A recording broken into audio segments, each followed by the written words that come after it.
तो कहानी की शुरुआत होती है इकबाल नाम के एक लड़के को दिखाते हुए, जो कि अपने अपार्टमेंट के बाहर बैठा हुआ था जहां पर कई सारे बच्चे खेल रहे थे कि तभी उसको ऐसा आभास होता है कि जैसे कोई उसको आवाज लगा रहा हो। जिसके बाद वो अपार्टमेंट बिल्डिंग के अंदर चेक करने जाता है जहां पर उसे उसकी माँ की आवाज आ रही थी। वो आवाज उसे लिफ्ट से आ रही होती है, जहां पर जाकर वो चेक करता है कि लिफ्ट के अंदर उसकी माँ बैठी हुई है और वो उसे एक टॉर्च निकाल कर देती है कि तभी वो अपनी माँ दीना के डरावने डिमोनिक रूप को अपने पास देखता है। लेकिन तभी अचानक से सब कुछ नॉर्मल हो गया था। अब दीना इकबाल के पास आई थी क्योंकि वो उसे कहीं पर ले जा रहे थे। दरअसल यहाँ पर इकबाल और उसकी माँ में कुछ अनोखी शक्तियाँ हैं, जिसकी वजह से वो स्पिरिट्स को देख सकते हैं, साथ ही साथ उन पर एग्जॉर्सिज्म्स भी कर सकते हैं। और यहाँ पर दीना और इकबाल दोनों ही हीलर्स की जॉब करते थे, जहाँ पर ये लोगों के अंदर से भूत भगाया करते। खैर यहाँ पर इकबाल के पिता भी होते हैं जिनका नाम नॉर्मन है। साथ ही साथ हम उसकी छोटी बहन याया को भी देख पाते हैं। अब यहाँ ये लोग जो होते हैं वो एक लड़की के ऊपर एग्जॉर्सिज्म करने वाले थे, लेकिन इकबाल उनसे कहता है कि उन्हें आज नहीं जाना चाहिए क्योंकि उसे अच्छी वाइब्स नहीं मिल रही है। जिस पर उसके पिता ये कहते हैं कि वो जल्दी जाकर जल्दी आ जाएंगे और उन्हें कुछ भी नहीं होगा। लेकिन रास्ते में अचानक से उनकी कार खराब हो जाती है, जिसके बाद ये लोग पैदल जाने का सोचते हैं। लेकिन इकबाल को कई सारी आत्माएं दिखाई दे रही थी। जिसके बाद दीना सबको टॉर्च देती है और ये देखकर इकबाल घबरा जाता है क्योंकि उसने अपनी माँ को टॉर्च देते हुए पहले भी देख रखा है, यानी कि यहाँ पर कुछ तो दिक्कत थी। अब इकबाल अपने पिता से कहता है कि उन्हें यहाँ नहीं जाना चाहिए, लेकिन वो ये कहने लगते हैं कि वो जल्दी ही लौट आएंगे। फिर इसके बाद ये लोग उस घर पर आते हैं जहाँ पर जूरी नाम की लड़की पजेस हो रखी थी, जो कि स्कूल कैंपिंग पर गई हुई थी और वहाँ से लौट कर ही वो पजेस हुई, मतलब कि स्पिरिट ने उसको वहीं पर पजेस कर लिया था। खैर अब इसके बाद में ये लोग जूरी के पास जाते हैं जहाँ पर जूरी के अंदर एक खतरनाक जिन होता है और ये लोग एग्जॉर्सिज्म करने लगते हैं। लेकिन तभी जूरी ने इकबाल का गला दबा दिया था और उसके मुंह के अंदर वो जिन घुसने लगता है। तब दीना बीच में आ जाती है जहाँ पर वो जिन अब उसके अंदर आ गया था और दीना नीचे गिर जाती है जहाँ पर अब वो पूरी तरह से पजेस्ड हो गई थी। और यहाँ पर यही सीन तो उसके बेटे इकबाल ने देखा था। खैर अब यहाँ पर दीना जो होती है वो अपने परिवार से ये कहने लगती है कि इस जिन ने उनको ट्रिक किया है और अचानक से ये जिन जो होता है वो दीना को मार डालता है ताकि वो यहाँ पर सबको कुछ भी ना बता पाए, जिससे कि सबको काफी बुरा सदमा लगता है और सीन अब चेंज हो जाता है। अब हम देख पाते हैं दीना के फ्यूनरल को, जहाँ पर इकबाल काफी दुखी था और इन सब का जिम्मेदार वो अपने पिता को मान रहा होता है क्योंकि वही उन्हें उस घर पर लेकर गए थे, जबकि वो बोल भी रहा था कि आज जाना ठीक नहीं है। एनीवेज इसके बाद सीन चेंज होता है जहाँ पर इकबाल अपने पड़ोसियों के बच्चों को खेलते हुए देख रहा था। वो चाहता था कि वो भी नॉर्मल जिंदगी बिताए और ये बात वो अपने पिता को बताता है और कहता है कि उसे एक नॉर्मल जिंदगी जीनी है और वो नहीं चाहता कि वो किसी भी स्पिरिट को अब देखे। लेकिन उसके पिता उसको कहते हैं कि वो ईश्वर की मर्जी के बिना कुछ नहीं कर सकते और जो उसके पास शक्तियां हैं वो ईश्वर की देन है। अब इसके बाद सीन बदलता है जहां पर हम कुछ बच्चों में एक नूरुल नाम की लड़की को देख पाते हैं, जिसको टॉम बॉय कहा जाता है क्योंकि वो हमेशा लड़कों की तरह ही रहती थी। एनीवेज तभी हम नॉर्मन को देखते हैं जिसे जमील नाम का एक आदमी बुलाता है और जमील उससे मसाज करवाता है और यहाँ जमील उनका पड़ोसी था। अब जमील को ये पता चलता है कि नॉर्मन की बीवी की डेथ हो चुकी है और इसलिए जमील उसे कुछ पैसे देता है। साथ ही साथ वो उसे एक जॉब ऑफर भी देता है। वो उसे अपने ग्रीन हाउस में लेकर जाता है जहाँ पर नॉर्मन के साथ साथ उसका बेटा इकबाल भी था। खैर उस ग्रीन हाउस के अंदर कई तरह के पेड़ पौधे मौजूद थे, जिसमें से कुछ कार्निवोरस और कुछ कैडावर्स थे और कुछ काफी रेयर स्पीशीज भी थी, जिनमें से एक का नाम था टाइटन एरमस, जो कि 8 साल में सिर्फ एक बार ब्लड करता है और सिर्फ एक ही दिन के लिए, यानी कि बेसिकली एक बार ही ब्लूम होता था। मतलब कि ये जो है ना वो काफी रेयर होता है। अब नॉर्मन जो होता है उसका काम ये था कि वो इन पौधों का ध्यान रखे, इनको पानी देता रहे। लेकिन इसी बीच इकबाल को उन टाइटन एरम्स के अंदर से रोने की आवाज आने लगती है, जिसको वो सुन रहा था। खैर इसके बाद वो लोग वहां से जाने लगते हैं और ये काफी ज्यादा वियर्ड सी बात थी। पौधे के अंदर से रोने की आवाज बहुत ही अजीब है। अब नॉर्मन एक कमरे को देखता है जिसके ऊपर एक कागज था और कागज के ऊपर ढेर सारी एन्चेंटिंग लिखी हुई थी। लेकिन जमील इस बात पर बस इतना कहता है कि ये रूम खाली है और इसलिए उसे कोई भी ना खोले और इस बात का उसे खास ख्याल रखना है। खैर इसके बाद सीन बदलता है जहाँ पर नूरुल जा रही होती है कि तभी वहाँ पर अपनी माँ को वो रोते हुए देखती है। दरअसल नूरुल की एक बहन भी थी जो कि खो गई थी और तब से नूरुल की माँ इससे मूव ऑन नहीं कर पाई। अब नूरुल और इकबाल साथ थे और वो ये देखते हैं कि एक आदमी जिसका नाम रहीम था, जो कि नूरुल का ही अंकल होता है, वो अली और बॉब को काफी बुली कर रहा होता है। जिसके बाद इकबाल उसे कन्फ्रंट करता है, लेकिन वो आदमी साइको जैसा था। वो उसे पकड़ लेता है और तब नूरुल उसे कन्फ्रंट करती है, उसको रोकने की भी कोशिश करती है, लेकिन उस आदमी की नजर नूरुल के ऊपर भी अच्छी नहीं थी। खैर उसके जाने के बाद में ये लोग ग्रीन हाउस में जाते हैं, जो कि नूरुल के पिता का था। नूरुल कहती है कि उसके पिता इसी से बिजनेस करते हैं, लेकिन उसे इसके बारे में ज्यादा जानकारी नहीं है। अब वो पूरी जगह वो चेक करने लगते हैं कि तभी अली और बॉब उस रूम को देखते हैं और वो उस एन्चेंटिंग वाले पेपर को हटा देते हैं। जिसके बाद वो उस रूम के अंदर देखना चाहते थे, लेकिन इकबाल इसके लिए मना करने लगता है, लेकिन वो नहीं मानते और वो उस कमरे को चाबी से खोलने की कोशिश करने लगते हैं, लेकिन वो खुल नहीं रहा होता। लेकिन होता यह है कि अचानक से वो गेट जो होता है वो खुद पे खुद खुल जाता है, जिसके बाद डर के मारे वो दोनों वहां से भाग जाते हैं और फिर इकबाल और नूरुल उसके अंदर जाते हैं, जहाँ पर वो एक वॉल पर एक नेल को देखते हैं जहाँ से खून निकल रहा था, लेकिन खून सिर्फ इकबाल को दिख रहा होता है, जिसको देखकर वो थोड़ा सा डर गया था। और आप जानते हो कि इकबाल के पास में खास शक्तियां थी। तभी वो वहाँ पर लगी हुई लाइट के बीच शैडो को देखते हैं, जिसे देखकर वो दोनों ही डर गए थे और इसलिए वो वहाँ से बाहर निकल जाते हैं और भागने लगते हैं। तभी वो दरवाजा भी अपने आप ही बंद हो जाता है। खैर अब सीन रात की तरफ आता है जहाँ पर इकबाल सो रहा था। तभी उसे कुछ आवाज आने लगती है और ये आवाज असल में बाथरूम से आ रही थी, जहाँ पर वो किसी लड़की की रोने की आवाज सुन रहा होता है, लेकिन बाथरूम में कोई भी नहीं होता। इसके बाद उसे वहाँ पर वही आवाज मिरर से आ रही थी, लेकिन मिरर के अंदर भी कुछ नहीं दिखता। लेकिन असल में ये सब इकबाल का सपना था और इकबाल अपने बेड से उठता है और हम उसके पास एक डीमन को देख पाते हैं, जो कि काफी शॉकिंग चीज थी। अब यहाँ पर इकबाल प्रेयर्स करने लगता है और बाहर निकलता है। बाहर उसे नुरुल की ग्रैंड मदर पोपो दिखाई देती है। आई मीन ड्रैगन बॉल जी का कैरेक्टर मिस्टर पोपो यहाँ पर क्या कर रहा था, जस्ट किडिंग। एनीवेज यहाँ पर हम देख पाते हैं कि पोपो का सर फटा हुआ था और ये देखकर इकबाल बाहर आकर बैठ जाता है कि तभी वहाँ पर उसके पिता आते हैं, जो कि उसके मास्टर के साथ थे। यहाँ पर इकबाल की हालत देखकर नॉर्मन मास्टर से कहता है कि उसका बेटा परेशान है और इसलिए वो उसकी स्पिरिट देखने की, हील करने की शक्तियां ले ले। जिसके बाद अगले दिन मास्टर इकबाल की सारी शक्तियों को सील कर देता है, मतलब कि अब वो अपनी कोई भी पावर इस्तेमाल नहीं कर पाएगा। और अब जैसा कि इकबाल चाहता था, वो बिल्कुल नॉर्मल इंसान बन चुका था। लेकिन इस बात से जो मास्टर होते हैं ना, वो खुश नहीं थे, क्योंकि ये एबिलिटी हर किसी के पास नहीं होती और जिसके पास है उसे इसे अच्छे से इस्तेमाल करना चाहिए, दूसरों की मदद करनी चाहिए। एनीवेज अब फिर से सीन बदलता है, जहाँ पर हम नुरुल की दादी पोपो को देखते हैं, जो कि अपनी बहू को कहती है कि वो नुरुल को लड़के की तरह ही रहने दे, लेकिन नुरुल की माँ उस पर ध्यान नहीं देती। जिसके बाद इकबाल पोपो के पास आता है और पोपो उसके कान में कहती है कि वो सब मरने वाले हैं और इतना कहकर वो ऊपर से कूदकर खुद को ही खत्म कर लेती है। अब इकबाल नीचे जाकर उनको देखता है, जिसका सर फट गया था और उसी तरह से हुआ था, बिल्कुल जैसा कि उसने पिछली रात को देखा। साथ ही साथ वहाँ पर वो एक डीमन को भी देख पाता है, जो कि एक बहुत ही भयानक चीज कर रहा था। वो पोपो के खून को चाट रहा था, जिसको देखकर इकबाल वहाँ से भाग जाता है। खैर हम देख पाते हैं कि इकबाल अपने पिता और बहन याया के साथ में मूवी देख रहा था, जहाँ पर उसको एक डीमन दिखाई देता है, जो कि उसके पास आकर बैठ गया था, जिसको देखकर इकबाल बाहर निकल जाता है। उसकी हालत को देखकर ये लोग भी बीच में वहाँ से चले गए। खैर अब अगले सीन में रहीम इस ग्रीन हाउस के अंदर घुसता है, जहाँ पर घुसकर वो उस रूम में चला जाता है जहाँ पर नॉर्मन भी था, जो कि प्लांट्स को पानी दे रहा था। लेकिन उसका ध्यान इस चीज पर नहीं जाता, जिसके बाद कोई फोर्स रहीम को मार डालती है और तभी हम एक लड़की के भूत को भी वहाँ पर देखते हैं। मीनवाइल इकबाल को कुछ हो रहा था और ये देखकर ऐसा लग रहा होता है कि जैसे वो और उस रूम की फोर्स जुड़ चुकी है। अब हम इकबाल को पोपो के फ्यूनरल पर देखते हैं, जहाँ पर उसे वही शब्द सुनाई दे रहे थे कि वो मरने वाले हैं और वो दादी ही कह रही होती हैं कि तभी दादी अपना फेस टर्न करती है, जिसे देखकर इकबाल काफी डर गया था कि तभी वहाँ पर अली और बॉब की जिंदा लाशें दिखाई देती हैं। जिसके बाद सीन चेंज होता है, जहाँ पर इकबाल और नुरुल साथ थे। वो वहाँ पर चेक कर रहे थे कि तभी इकबाल उस रूम में जाता है जहाँ पर दीवार से बहता हुआ खून बढ़ गया था, जो कि इंडिकेट करता है कि यहाँ पर और भी चीजें होने वाली हैं, यानी कि और भी लाशें गिरेंगी, जैसा कि दादी पोपो ने कहा था। खैर वहीं पर उसको वो कागज भी मिलता है और वो उसे लेने की कोशिश करता है, लेकिन वो पेपर अपने आप खिंचकर कहीं चला गया था। और तभी इकबाल के पास एक डिमोनिक हाथ आता है और इसी बीच नुरुल चिल्लाने लगती है और इकबाल जल्दी से बाहर जाता है, जहाँ पर वो ये देखता है कि अली की लाश होती है। जिसके बाद सीन चेंज होता है, जहाँ पर उनसे पूछताछ होती है और पूछताछ के बाद नॉर्मन उसे अपने साथ ले जाता है और घर आकर उसको काफी बातें सुनाने लगता है, क्योंकि वही अली को लेकर गया था और उसे लग रहा था कि अली को वो वहाँ पर दोबारा भी ले गया था, लेकिन ऐसा बिल्कुल भी नहीं था। अली पता नहीं वहाँ पर कैसे पहुँच गया था। अब यहाँ पर इकबाल उसे बताने की कोशिश करता है कि उसने वहाँ पर कुछ देखा था, लेकिन वो उसकी बातों पर विश्वास नहीं करता, क्योंकि अब तो उसकी एबिलिटी भी जा चुकी है, तो उसको फिर ये चीजें क्यों दिख रही थी। तब इकबाल जो होता है वो रोते हुए अपने पिता से कहता है कि वो इस बात को कभी नहीं समझ सकते, क्योंकि ये एबिलिटी खाली उसमें और उसकी माँ के पास में थी और वो जो कुछ भी देखते हैं उनको और लोग समझ नहीं सकते। और इतना कहकर वो वहाँ से चला जाता है। खैर इकबाल के जाने के बाद में नॉर्मन अपनी बीवी के फोटो को देखकर रोने लगता है, क्योंकि कहीं ना कहीं वो भी अपने बेटे के लिए काफी चिंतित था और कहीं ना कहीं उसको अपनी वाइफ की जरूरत थी।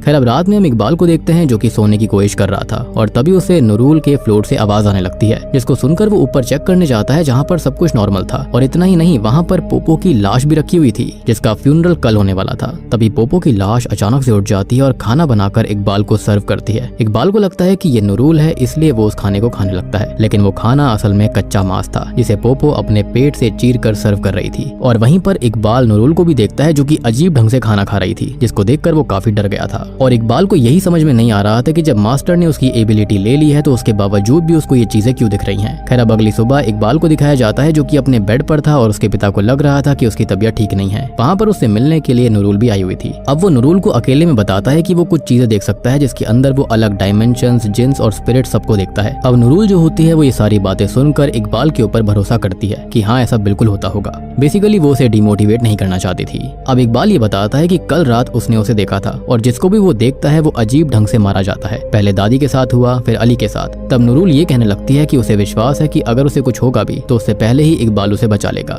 अब यहाँ आपके मन में एक डाउट आ रहा होगा कि इकबाल ने अली के साथ साथ बॉब को भी देखा था, तो आखिरकार बॉब अब तक जिंदा कैसे है? तो इसका जवाब भी आपको अभी मिल जाएगा। अब इसके बाद हम नॉर्मन को अपनी बेटी याया के साथ देखते हैं, जो कि उसी ग्रीन हाउस के अंदर अपनी जॉब पूरी करने के लिए गया था। लेकिन हम नोटिस करते हैं कि अभी अभी पुलिस वहाँ पर इन्वेस्टिगेशन कर रही थी। खैर नॉर्मन उनसे परमिशन लेकर अंदर जाता है कि इसी बीच हम बॉब को देखते हैं, जो कि उस रूम में गया था जहाँ पर उसे वही डीमन खींच लेता है और मार डालता है। और मैंने आपको कहा था ना कि बॉब के साथ भी जरूर ऐसा होगा, तो देखो यहाँ पर हो गया। यानी कि इकबाल जिसको भी अपने सपनों में या फिर उनके विजन्स को देखेगा वो पक्का मारा जाएगा। और यहाँ पर दादी पोपो की बात सच हो रही थी, या फिर ये कहें कि डीमन ये बातें उसको बुलवा रहा था, उसको दिखवा रहा था। अब अगले सीन में इन्वेस्टिगेशन के दौरान पुलिस को बॉब की लाश मिलती है और वहीं बाहर से टाइटन एरम्स के पौधे के अंदर से उन्हें एक इंसानी जॉ बोन मिलती है, जो कि काफी अजीब बात थी। आई मीन एक फ्लावर के अंदर से, एक पौधे के अंदर से ऐसी ह्यूमन जॉ का मिलना। खैर तभी वहाँ पर नॉर्मन आ जाता है और उसे पुलिस धर लेती है, क्योंकि उनका शक उसी पर था। अब रात में इकबाल को दोबारा से ऊपर से आवाजें आने लगती हैं कि तभी वहाँ पर उसकी बहन याया भी आ जाती है, जिसको सिमिलर आवाज आ रही थी, जिसका मतलब ये था कि याया के पास भी ये स्पेशल शक्तियां थी। जिसके बाद वो दोनों ऊपर जाते हैं, जहाँ पर नूरुल उनको खाना देती है, क्योंकि उसके पिता नहीं थे। इसी बीच वहाँ पर वही लड़की की स्पिरिट भी आती है, जिसको नूरुल देखती है, तो उसको लगता है कि जैसे वो उसकी बहन हो, लेकिन इकबाल कहता है कि वो उसकी बहन नहीं है। और अब यहाँ पर कुछ लोगों को ये भी डाउट आ रहा होगा कि आखिरकार नूरुल को स्पिरिट कैसे दिख रही थी। तो मैं यहाँ पर आपको क्लियर करना चाहूंगा कि इकबाल के पास में तो स्पेशल शक्तियां हैं, जिसके अंदर इकबाल तो किसी भी स्पिरिट को देख सकता है, याया भी देख सकती है। लेकिन एक नॉर्मल इंसान के लिए, एक नॉर्मल इंसान तब स्पिरिट देख सकता है जब वो स्पिरिट चाहती हो कि इंसान उसे देखे। खैर तभी हम शॉकिंगली देखते हैं कि उस स्पिरिट के पीछे एक डीमन भी था, जो कि एक बिल्कुल खतरनाक क्रीचर जैसा दिख रहा था। वो डीमन आगे बढ़ता है और इकबाल उसे रोकने की कोशिश करता है, लेकिन उसके पास शक्तियां इतनी नहीं थी, इसलिए इकबाल को वो डीमन धक्का देकर साइड कर देता है। जिसके बाद वो अपने अंदर का लिक्विड नूरुल के अंदर डाल देता है, जिससे कि नूरुल बीमार होने लगती है। अब अगले सीन में नूरुल बिस्तर पर थी और ये सब देखकर इकबाल को काफी बुरा लग रहा था। जिसके बाद वो ग्रीन हाउस में जाता है, जहाँ पर जाकर वो उस बहुत ही रेयर स्पीशीज के पौधे टाइटन एरम को देखता है, जिसके फ्लावर में से खून निकल रहा था। लेकिन फोटो खींचने पर वो ब्लड फोटो में नहीं होता। और फिर वो उस डीमन को कन्फ्रंट करने के लिए उस रूम के अंदर जाता है, जहाँ पर उसे कुछ भी नहीं मिलता। और ये वही रूम था जहाँ पर वो स्पेशल कागज के ऊपर एन्चेंटिंग लिखी हुई थी। अब इकबाल जो होता है वो बाहर बैठा हुआ था और अपनी माँ की वीडियोस को देख रहा था और काफी रो रहा था, और वो उसको बचा नहीं पाया। उसे काफी गिल्ट था इस चीज का, और अब वो कुछ भी नहीं कर सकता था। तभी उसकी माँ उससे वीडियो के जरिए बात करती है, जहाँ पर वो ये कहती है कि उसे ही सब कुछ सुधारना पड़ेगा, क्योंकि वो तो जा चुकी है। और वो उसको हिम्मत देती है कि जो करना है उसको करना होगा। इसके अगले दिन ही इकबाल प्रेयर्स करता है और मास्टर से बात करता है कि उसकी शक्तियां वो वापस लौटा दें। अब मास्टर उसको ये बताते हैं कि जो शक्तियां उसके पास थी वो उनको पूरी तरह से सील नहीं कर पाया, और उसकी शक्तियां आज भी उसके साथ ही उससे बंधी हुई हैं। यानी कि वो शक्तियां खाली थोड़े टाइम के लिए कमजोर हो गई थी, मतलब कि वो शक्तियां आज भी उसके साथ ही हैं। और यही रीजन था कि वो आज भी डीमंस को, इन स्पिरिट्स को देख पा रहा था। दूसरी ओर हम नॉर्मन को देख पाते हैं, जो कि पुलिस कस्टडी में था, और पुलिस को शक था कि वो और रहीम मिलकर बच्चों से ड्रग्स की चीजें करवाते हैं। लेकिन ये सच बिल्कुल नहीं था। और तभी वो लोग उसे वो एन्चेंटिंग वाला पेपर भी दिखाते हैं, जो कि उनको वहां पर मिला था। खैर अब ये देखकर नॉर्मन समझ जाता है कि उसका बेटा बिल्कुल सही बोल रहा था, जिसके बाद वो जल्दी से वहां से भागता है ताकि वो अपने बेटे को बचा सके। अब वो अपने बेटे के पास जाता है, जो कि ऊपर से आ रही आवाजों की वजह से काफी परेशान था। साथ ही साथ उसकी बहन भी इस वजह से परेशान थी। अब यहाँ पर ये तीनों मिलते हैं और ऊपर वाले फ्लोर पर जाते हैं, जहाँ पर वो देखते हैं कि नूरुल पॉसेस्ड हो चुकी है और वो उसकी माँ को जबरदस्ती खाना खिला रही थी। अब ये देखकर नॉर्मन उस पर प्रेयर्स करने लगता है और उसे शांत करने की कोशिश करता है, लेकिन वो शांत नहीं होती। तब वो जैसे तैसे उसे किसी तरह से शांत करने की कोशिश करते हैं। जिसके बाद वहाँ पर पुलिस आ गई थी, जो कि वहाँ पर छानबीन कर रही थी। खैर अब उसी में से एक ऑफिसर नूरुल की माँ से बात करती है और नूरुल की माँ उसे अपनी बेटी के बारे में बताती है, जिसका नाम फराह था, और वो गायब हो गई थी। और इस बात को 8 साल बीत चुके हैं। और अब आपको समझ में आया होगा कि आखिरकार नूरुल ने अपनी बहन की स्पिरिट को कैसे देखा। वो ये पूछती है कि क्या उसने पुलिस कंप्लेंट लिखवाई थी, तब नूरुल की माँ कहती है कि हाँ लिखवाई थी, लेकिन उसे कुछ भी आउटपुट नहीं मिला। यहाँ पर हमको एक और चीज भी पता चलती है, जैसे कि जमील उसका हस्बैंड होते हुए भी उनसे ज्यादा इंटरेक्ट नहीं करता था और वो उनसे अलग अलग सा ही रहता था। अब दूसरी ओर होता यह है कि पुलिस वालों को रहीम की सड़ी हुई लाश भी मिल गई थी और सारा का सारा शक नॉर्मन के ऊपर ही था। लेकिन हम जानते हैं कि उसे डीमन नहीं खत्म किया। अब दूसरी ओर नॉर्मन और इकबाल नूरुल को सही करने की कोशिश कर रहे थे, लेकिन वो इकबाल को घायल कर देती है और फिर नॉर्मन पर हमला करने लगती है। लेकिन जो इकबाल होता है वो उसे किसी तरह से रोक लेता है। अब ये लोग नूरुल की माँ से पूछताछ करते हैं कि क्या उनके घर पर किसी ने हंतु रेया को रखा हुआ है, और इस बारे में नूरुल की माँ को कुछ नहीं पता था। तब वो ये बताते हैं कि हंतु रेया एक जिन है जिन्हें एक मास्टर चाहिए होता है, लेकिन इस बारे में उसे कोई आइडिया नहीं था।